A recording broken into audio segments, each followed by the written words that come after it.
Welcome back my channel Kanika Sutradhar. Good morning my all friends, সবাই কেমন আছো? আশা করছি সবাই ভালো আছো। তো আজ সকাল সকাল চলে এলাম ব্যান্ডেল চার্চে। তো এটি কোনো ক্রিসমাসের নয়, কারণ তোমরা দেখতেই পারবে যে সাজানো হয়নি। তো এটা কিছুদিন আগেকার। তো আজ মেরি ক্রিসমাস। তো আজ এই জন্যই চার্চের ভিডিওটা ছাড়লাম। তো নতুন নতুন ভিডিও দেখার জন্য লাইক কমেন্ট শেয়ার করো, আর সাবস্ক্রাইব প্লিজ করে দিও। তাহলে নতুন নতুন ভিডিও তোমাদের সাথে আমি শেয়ার করতে পারবো, বা তোমরা ফার্স্টটা দেখতে পাবে। তো চলো কথা না বাড়িয়ে ভেতর দিকে এগিয়ে যাই। ভেতরে কি কি আছে তোমাদের সাথে শেয়ার করে নেব, ঠিক আছে? দেখো, এটা ব্যান্ডেল চার্চের বাইরে। এই যে এখানে লেখা আছে কটা থেকে কটা অবধি খোলা থাকে। তো চলো এগিয়ে যাই ভেতরের দিকে। চলো, এখানে দেখতে পাচ্ছ অনেকে ছবি তুলছে।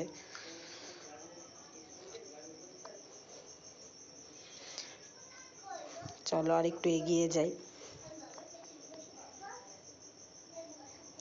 এত সুন্দর জায়গা, আমি ভাবতে পারিনি যে এত মনোরম দৃশ্য আমার চোখে পড়বে। তো চলো দেখি।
চলো এবারে ভেতর দিকে যাওয়া যাক।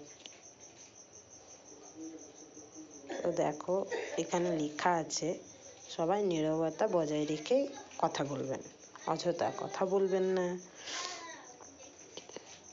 আচ্ছা, এখানে লেখা আছে মনডে টু স্যাটারডে 12টার মধ্যে এটা খোলা থাকে।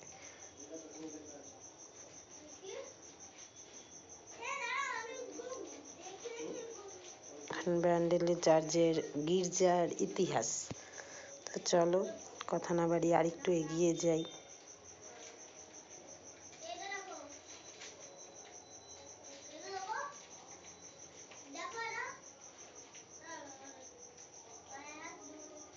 দেখো এখান থেকে কত সুন্দর দেখা যাচ্ছে। উফ, যারা কোনোদিন ব্যান্ডেল চার্চে এখনো আসোনি, প্লিজ বলবো একবার চার্চে এসো। চার্চটা যে এত সুন্দর, তোমার মন ভালো হয়ে যাবে।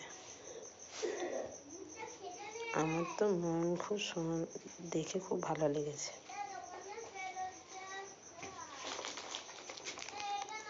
এটা দেখলে যারা আমার চ্যানেলটিকে এখনও সাবস্ক্রাইব করোনি, তারা প্লিজ প্লিজ বেশি করে সাবস্ক্রাইব করো, আর পাশে থাকা বেল আইকনটি অল নোটিফিকেশানটি করে রেখো। তাহলে আমার যে কোনো ভিডিও আপডেট দিলে তোমরা ফার্স্ট দেখতে পাবে।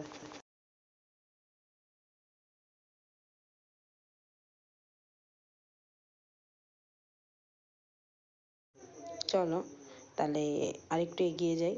এখান থেকে দেখো কত সুন্দর লাগছে জায়গাটি দেখতে।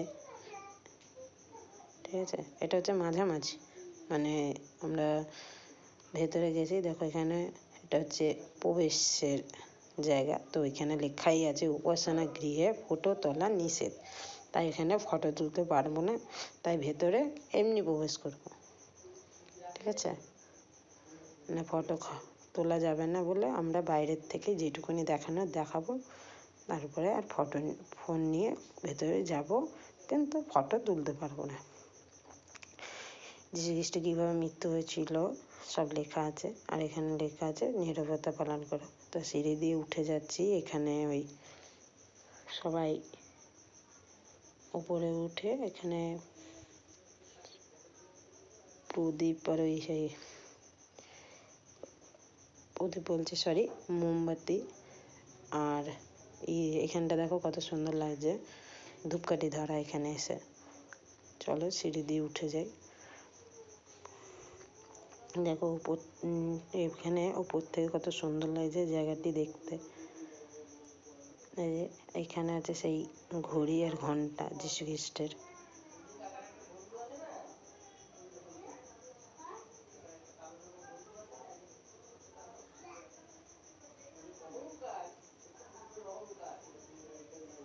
দেখো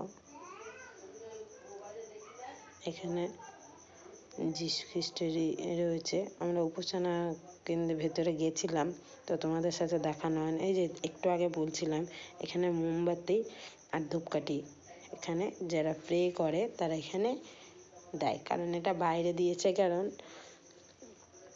যে এখানে যীশু খ্রিস্টের ছবি আছে। আর সব থেকে বড় কথা হচ্ছে ওই ভেতরে আগুনের একটা ভয় আছে, তো ওখানে কেউ ধরায় না, তো বাইরেই রাখে। জানোই তো কত লোকজনের আসা যাওয়া আগুন নিয়ে করা, এই জন্য বাইরে। তো দেখো উপর থেকে কতটা সুন্দর লাগছে জায়গাটি দেখতে। তাই একবার বলবো যারা ব্যান্ডেল চার্চে এখনো আসেনি, এখান থেকে গঙ্গা দেখা যাচ্ছে, যারা ব্যান্ডেল চার্চে এখনো আসেনি তো তারা একবার হলেও ব্যান্ডেল চার্চে বেড়াতে এসো। 25শে ডিসেম্বরে এখানে প্রচুর আয়োজন হয়। এখানে সবার সাথে কথা বলাতে বুঝলাম যা খুব সুন্দর সাজানোও হয়, বাট আমার কপাল খারাপ, আমি এমন টাইমে এলাম যে টাইমে আমি সাজগোজ দেখাতে পারলাম না তোমাদের সাথে। এখানে উপর থেকে নিচের দৃশ্যটা কি সুন্দর লাগছে। তো তোমাদের সাথে আমি চেষ্টা করব যে 25শে ডিসেম্বরে একবার ব্যান্ডেল চার্চ হোক, ব্যান্ডেল চার্চে গিয়ে তার লাইটিং সুন্দরতা তোমাদের সাথে শেয়ার করব।